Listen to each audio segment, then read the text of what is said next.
आपका यूनिक प्रज्ञान यूट्यूब परिवार में हार्दिक स्वागत है, वंदन है, अभिनंदन है। प्यारे साथियों, पाठचर्या होने वाली है काफी महत्वपूर्ण, क्योंकि आज की पाठचर्या में हम लोग नवलेखन युग और नई कविता से करने वाले हैं महत्वपूर्ण प्रश्नों का अध्ययन।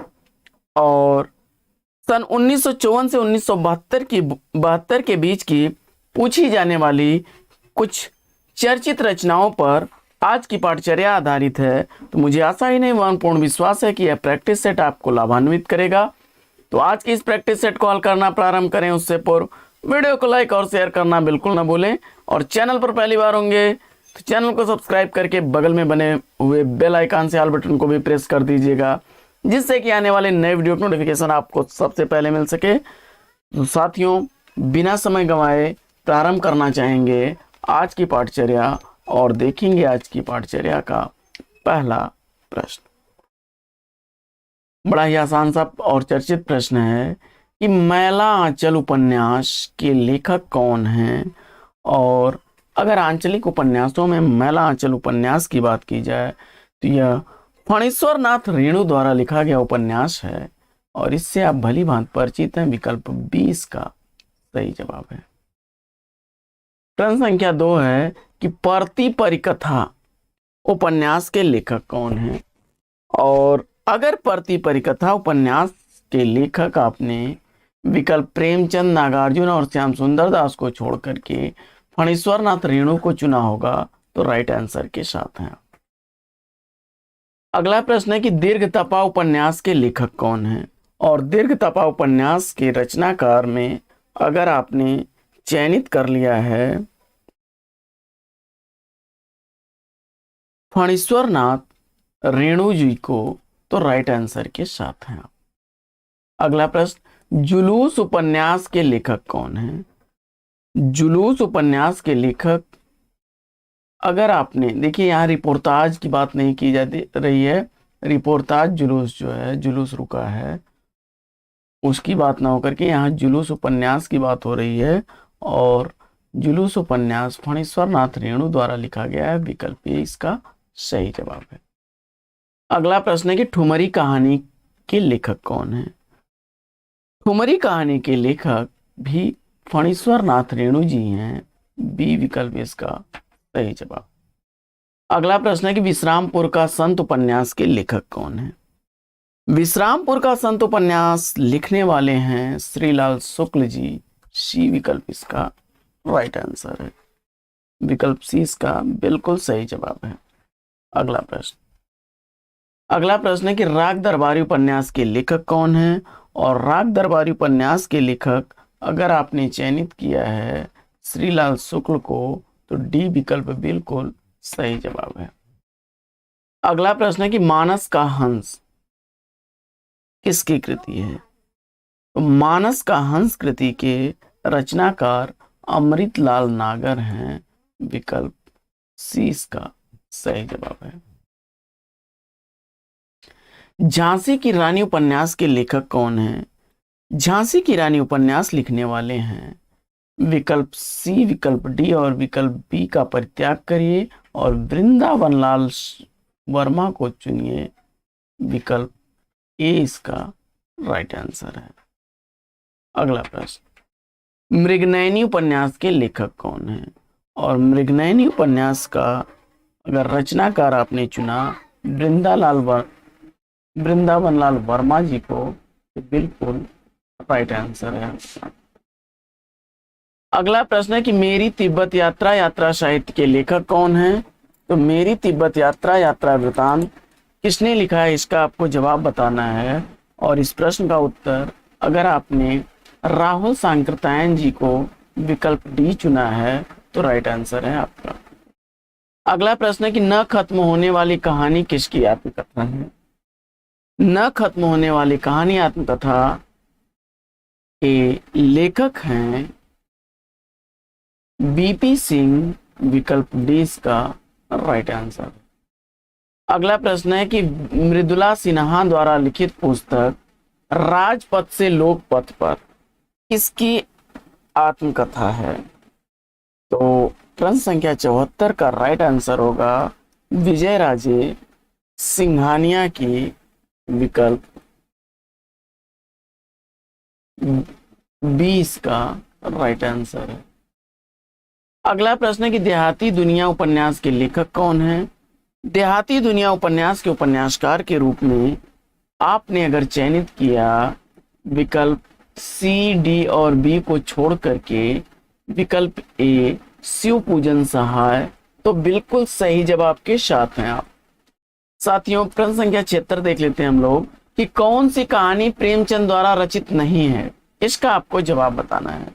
इसमें से कौन सी कहानी मुंशी प्रेमचंद द्वारा लिखी नहीं गई है, और इसका उत्तर अगर आपने विकल्प ए, सी और डी को छोड़ करके देवरथ विकल्प बी को चुना, सही जवाब है आपका। अगला प्रश्न है कि इनमें से कौन सा उपन्यास जैनेन्द्र का नहीं है। तो जैनेन्द्र द्वारा न लिखा गया उपन्यास आपको बताना है, और इसमें प्रश्न संख्या 77 में आप देख रहे हैं कि सुनीता, सुखदा और त्यागपद ये उपन्यास जैनेन्द्र के हैं। तो पुनर्वा विकल्प डी को अगर आपने चयनित किया तो राइट आंसर के साथ हैं आप। अगला प्रश्न है कि हजारी प्रसाद द्विवेदी का पहला उपन्यास इसमें से कौन सा है। तो आचार्य हजारी प्रसाद द्विवेदी द्वारा लिखा गया पहला उपन्यास इसमें पाण भट्ट की आत्मकथा है, विकल्प बी बिल्कुल सही जवाब। अगला प्रश्न है कि शेखर एक जीवनी कृति के लेखक कौन है। तो शेखर एक जीवनी कृति के रचनाकार अज्ञेय हैं, विकल्प सी इसका राइट आंसर है। अगला प्रश्न है कि नया साहित्य नए प्रश्न किसकी आलोचनात्मक कृति है। नया साहित्य नए प्रश्न आलोचनात्मक कृति के रचनाकार आचार्य नंद दुलारे वाजपेयी जी हैं, विकल्प ए को अगर आपने चयनित किया तो सही उत्तर के साथ हैं आप। अगला प्रश्न है कि दूसरी परंपरा की खोज आलोचनात्मक कृति के लेखक कौन है। दूसरी परंपरा की खोज आलोचनात्मक कृति लिखने वाले अगर हैं वो हैं इसमें डॉक्टर नामवर सिंह, बी विकल्प इसका राइट आंसर है। प्रश्न संख्या 82 है कि हंस जाई अकेला किस विधा की रचना है। तो हंसा जाई अकेला यह कहानी विधा की रचना है, विकल्प ए इसका राइट आंसर है। अगला प्रश्न है कि इनमें से कौन सी कहानी अमरकांत की कहानी है। इसमें से अमरकांत की कहानी कौन सी है, इसका आपको जवाब बताना है, और इसमें अगर आपने दोपहर का भोजन विकल्प बी चुना है तो राइट आंसर के साथ हैं। अगला प्रश्न है कि इनमें से राजेंद्र यादव की कहानी बताइए। इसमें से राजेंद्र यादव की कहानी कौन सी है, इसका आपको जवाब बताना है, और इसका जवाब अगर आपने चयनित कर लिया विकल्प सी को तो बिल्कुल राइट आंसर है टूटना। निर्मल वर्मा की कहानी इसमें से कौन सी है। तो निर्मल वर्मा की कहानी इसमें विकल्प बी सही हो जाएगा, यही सच है। अगला प्रश्न है कि आवारा मसीहा के लेखक कौन है। आवारा मसीहा कृति के लेखक अमृत राय हैं, विकल्प क्षमा करें आवारा मसीहा शरद चंद्र की जीवनी है, और इसके लेखक जो हैं वह विष्णु प्रभाकर हैं, विकल्प बी इसका राइट आंसर होगा। तो क्षमा करें, इसको शरद चंद्र चटर्जी की जीवनी को लिखा है, यह जीवनी विधा की रचना है विष्णु प्रभाकर जी ने, विकल्प बी इसका राइट आंसर है। अगला प्रश्न है कि ठेले पर हिमालय किसकी रचना है। ठेले पर हिमालय कृति के रचनाकार अगर आपने धर्मवीर भारती विकल्प सी को चुना है तो राइट आंसर के साथ है। अगला प्रश्न है कि घुमक्कड़ शास्त्र के रचनाकार कौन है। घुमक्कड़ शास्त्र के रचनाकार राहुल सांकृतायन है, विकल्प बी इसका सही उत्तर है। अगला प्रश्न है कि मेरी असफलताएं किस लेखक की कृति है। तो मेरी असफलताएं यह रचना बाबू गुलाब राय द्वारा लिखी गई है, विकल्प सी इसका राइट आंसर है। अगला प्रश्न है कि कौन सा नाटक मोहन राकेश का है। तो मोहन राकेश द्वारा लिखा गया नाटक इसमें आपको चयनित करना है, तो आषाढ़ का एक दिन, आधे अधूरे और लहरों के राजहंस, तीनों ही नाटक मोहन राकेश के हैं। डी विकल्प का चयन आपने किया, बिल्कुल सही जवाब है उपयुक्त सभी। मुझे चांद चाहिए, यह किसका उपन्यास है? मुझे चांद चाहिए उपन्यास के लेखक आपको बताना है, और अगर आपने सुरेंद्र वर्मा को चुना है तो राइट आंसर के साथ हैं आप। अगला प्रश्न है कि तीसरी कसम उर्फ मारे गए गुलफाम किसकी कहानी है? तो तीसरी कसम उर्फ मारे गए गुलफाम, इस कहानी के लेखक हैं फणीश्वर नाथ रेणु। ए विकल्प इसका राइट आंसर है। लाठी कहानी की लेखिका कौन है? तो जवाब हो जाएगा शिवानी। अगला प्रश्न है कि फिर निराशा क्यों के लेखक कौन है? तो फिर निराशा क्यों कृति के लेखक आपको बताना है, और उत्तर में अगर आपने चयनित कर लिया बाबू गुलाब राय को तो बिल्कुल राइट आंसर है विकल्प डी। हिंदी साहित्य का वैज्ञानिक इतिहास लिखने वाले कौन हैं? तो हिंदी साहित्य का वैज्ञानिक इतिहास लिखने का कार्य किया है गणपत चंद्रगुप्त ने। सी विकल्प इसका राइट आंसर है। अगला प्रश्न है कि कलम का सिपाही किसकी रचना है? ध्यान दीजिएगा, कलम का सिपाही मुंशी प्रेमचंद्र की जीवनी है, जिसके लेखक हैं अमृत राय। तो इसका विकल्प बी राइट आंसर होगा। अगला प्रश्न है कि नीण का निर्माण फिर किसकी आत्मकथा का एक भाग है? तो नीण का निर्माण फिर इस आत्मकथा के लेखक हरिवंश राय बच्चन हैं। विकल्प बी बिल्कुल सही जवाब। अगला प्रश्न है कि जीप पर सवार इल्लियां किस विधा की रचना है?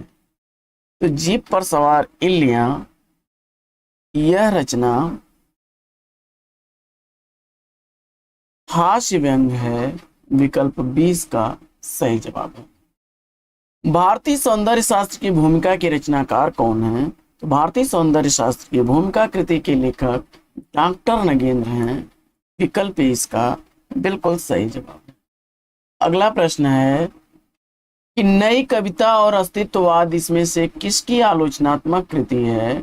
इसका आपको जवाब बताना है, और इसका जवाब अगर आपने चयनित किया रामविलास शर्मा को तो विकल्प बी बिल्कुल सही जवाब है। प्रश्न संख्या 101 है कि मेरी जीवन यात्रा के लेखक कौन है? तो मेरी जीवन यात्रा कृति के लेखक आपको बताना है, और उत्तर में अगर आपने राहुल सांकृत्यायन जी को चुना तो सी विकल्प बिल्कुल राइट आंसर है। अगला प्रश्न है कि एक बूंद सहसा उछली किस विधा की कृति है? एक बूंद सहसा उछली, यह एक तरह से यात्रा साहित्य है। विकल्प सी इसका राइट आंसर है। अगला प्रश्न है कि चीणों पर चांदनी कृति के लेखक कौन है? चीणों पर चांदनी, यह निर्मल वर्मा की कृति है। विकल्प 20 का सही उत्तर। अगला प्रश्न है कि हिंदी का पहला समाचार पत्र इसमें से कौन सा माना जाता है? और इसमें अगर आपने विकल्प ए, बी और डी को छोड़ करके विकल्प सी चुना है तो बिल्कुल राइट आंसर है आपका। प्रश्न संख्या 105 है कि कौन सी पत्रिका के संपादक महावीर प्रसाद द्विवेदी इसमें थे? और इसमें अगर आपने चयनित कर लिया विकल्प सी, ए और डी को छोड़ करके सरस्वती पत्रिका विकल्प बी को, तो राइट आंसर 1903 ईस्वी में इसका संपादन कार्य संभाला, और 1900 ईस्वी में इस पत्रिका का संपादन प्रारंभ हुआ था। उस समय इसके संपादक थे श्याम सुंदर दास। अगला प्रश्न है कि इनमें से बाल कृष्ण भट्ट द्वारा संपादित पत्रिका कौन सी है? बाल कृष्ण भट्ट द्वारा संपादित पत्रिका अगर आपने विकल्प ए, सी, डी को छोड़ करके हिंदी प्रतीक विकल्प बी को चुना, सही उत्तर है आपका। अगला प्रश्न है कि वाक पत्रिका के संपादन से कौन जुड़े रहे? और इसका उत्तर अगर आपने सुधीर पचौरी को चुना तो बिल्कुल राइट आंसर है आपका। अगला प्रश्न है कि नमिता सिंह द्वारा संपादित पत्रिका का नाम क्या है? और इसका जवाब अगर आपने चुना है विकल्प सी, वर्तमान साहित्य, तो राइट आंसर के साथ है। प्रश्न संख्या 109 है कि सारिका पत्रिका का संपादक इनमें से कौन रहा है? सारिका पत्रिका का संपादक इनमें से आपको बताना है। और इसका उत्तर अगर आपने विकल्प ए चयनित किया कमलेश्वर, तो बिल्कुल राइट आंसर के साथ है। अगला प्रश्न है कि पहल पत्रिका के संपादक रहे हैं। पहल पत्रिका के संपादक इसमें से कौन रहे हैं? और इसका उत्तर अगर आपने ज्ञानरंजन को चुना है तो सही उत्तर के साथ है। अगला प्रश्न है कि सिंहावलोकन किसकी रचना है? सिंहावलोकन के रचनाकार विकल्प ए सी डी को छोड़ करके यशपाल को आपने चयनित किया, तो राइट आंसर के साथ है आप। प्रश्न संख्या 112 की अपनी खबर किसकी आत्मकथा है? तो अपनी खबर आत्मकथा के रचनाकार आपने ए सी और डी को छोड़ करके पांडे बेचन शर्मा उब्र को सेलेक्ट किया, तो बिल्कुल राइट आंसर है आपका। अगला प्रश्न है कि मनीषी की लोक यात्रा के रचयिता कौन है? तो मनीषी की लोक यात्रा कृति के रचनाकार भगवती प्रसाद सिंह हैं। विकल्प ए इसका सही उत्तर है। अगला प्रश्न है कि कौन सी रचना विद्यानिवास मिश्र की नहीं है? तो विद्यानिवास मिश्र की इसमें से रचना विकल्प बी सही हो जाएगा, पर्णमुकुट। अगला प्रश्न है कि कौन सी रचना कुबेरनाथ राय की है? कुबेरनाथ राय द्वारा लिखी गई इसमें रचना विषाद योग, गंधमादन और प्रिया नीलकंठी सभी हैं। विकल्प इसका डी राइट आंसर हो जाएगा। अगला प्रश्न है कि शिकायत मुझे भी है या किसकी रचना है? शिकायत मुझे भी है, यह रचना है हरिशंकर परसाई की। विकल्प ए इसका सही उत्तर है। अतीत के चलचित्र किसकी कृति है? अतीत के चलचित्र कृति के रचनाकार महादेवी वर्मा हैं। विकल्प ए इसका सही उत्तर है। तो साथियों, पाठचर्या कैसी लगी कमेंट्स करके जरूर बताइएगा। अगर वीडियो से संबंधित पीडीएफ प्राप्त करना चाहते हैं तो इसके लिए आप हमारा टेलीग्राम चैनल यूनि प्रज्ञान UNIQUEPRAGYAN टेलीग्राम चैनल ज्वाइन करें और वहां से आप वीडियो से संबंधित नोटिफिकेशन और पीडीएफ तथा बहुत सारी सूचनाएं प्राप्त कर सकते हैं। तो आज की पाठचर्या हम साथियों लेते हैं यहीं पर विराम। फिर मिलेंगे आपसे अगले वीडियो में एक नए प्रकरण, एक नया टॉपिक, एक नए अंदाज में। तब तक के लिए लेंगे आपसे विदा। आपका जीवन मंगलमय हो। बेस्ट विशेष बेस्ट ऑफ लक। जय हिंद साथियों।